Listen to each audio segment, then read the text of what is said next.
Oke, kalau misalnya sekarang saya tanyakan kepada Bang Arteria Dahlan. Bang Arteria, tadi kan Pak Samsudin Hanif mengatakan bahwa Dewan Pengawas menolak rencana ini karena dianggap tidak terlalu perlu dengan kondisi saat ini dan punya mobil dinas. Nah, kalau nanti pimpinan KPK menerima, ini kan jadi semacam kontraproduktif ini. Bagaimana kemudian, Bang Arteri?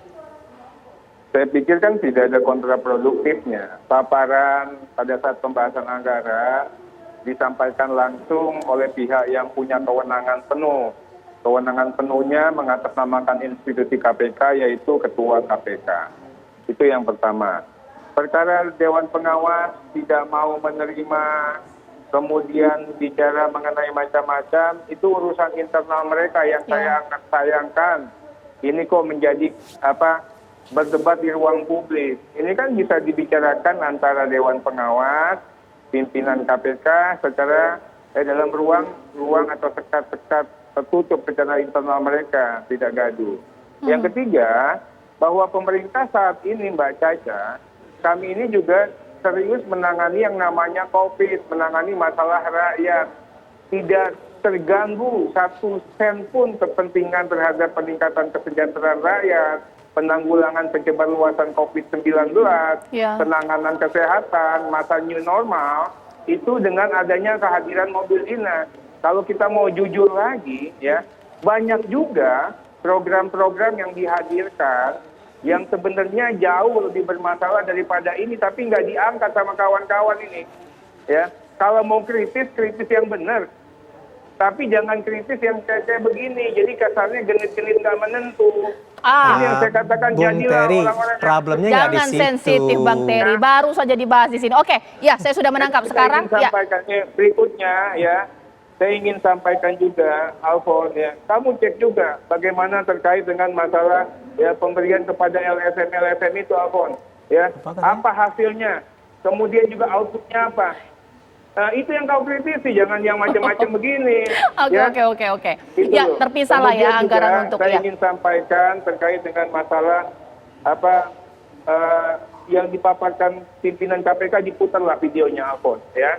Betapa pimpinan KPK menyatakan seperti itu, ya, kemudian juga hal yang dimaksudkan oleh pimpinan KPK karena dalam bonggol besar, tidak in detail satuan 3, ya DPR menyetujuinya kan juga dengan catatan. Nah, sekarang masalahnya anggaran sudah diketok. Terserah mau dipakai boleh, ya nggak dipakai juga nggak apa-apa, tapi yang dikatakan masalah kebutuhan, yang menentukan kebutuhan itu mereka. Kami hanya melakukan assessment berdasarkan penilaian yang kita katakan, ya melakukan politik afirmatif lah terhadap teman-teman yang ada di KPK. Tidak ada tujuan lain. Oke. Iya memang betul. Anggaran sudah diketuk. Tapi bahwa ini diskusi ini memang tidak bermaksud untuk mendiskreditkan apapun, diangkat ke ruang publik ini untuk edukasi untuk masyarakat pasti ya. Tapi Mas Alfon, ketika ini memang saat ini keputusan di tangan pimpinan KPK, diambil atau tidak mengenai mobil dinas ini. Tapi bagaimana dengan kepatutan, sensitivitas, kepekaan kepada masyarakat, Mas Alfon? Jadi gini juga ya, kepada yang terhormat Arteria Dahlan, wakil saya di DPR RI, KPK itu sebenarnya menjadi soko guru dari pemberantasan tindak pidana korupsi. Kan begitu kan? Dia menjadi suatu refleksi dari gerakan Bang Alfon, kepada gerakan tidak pidana korupsi. Sekarang ini hal-hal sederhana tapi ngepek, istilah orang Jakarta ngepek kan gitu kan. Dia berefek pada yang lain. Betul, banyak hal yang lain gitu kan. Tapi kalau yang kecil-kecil begini enggak dilihat, enggak diingatkan, ini bagaimana yang gede-gede? Kita akan menuju sana, pasti itu. Tapi bagaimana kita juga melihat ini secara konkret. Jangan sampai yang gede-gede, yang kecil enggak gitu kan. Jadi kita harus lihat itu gitu.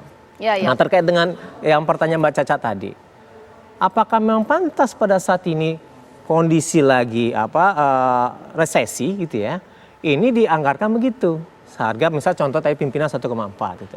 Resesi, kan begitu kan, orang aja mau makannya susah, ini mau dilihatin begitu. Emang apa begitu citra diri seorang seorang kelembagaan KPK? Saya pikir tidak. Dia seorang sederhana, low profile, dan kemudian bagaimana lebih mengutamakan kerja. Kan begitu kan? Oke. Ya. Nah, jadi kalau misalnya ini nggak terlakukan gitu kan, jadi pertanyaan juga, apakah Baik. memang anggaran untuk internal lebih diperbanyakkan dan kemudian Baik. membuat ini tidak bisa berjalan. Nah, Ini ini menjadi yang pertanyaan dia besar. Itu Oke. buka postur anggaran KPK 2021 lah. Internal sama yang outputnya, yang kerja-kerja actionnya KPK pencegahan pasal 6 itu banyakan mana?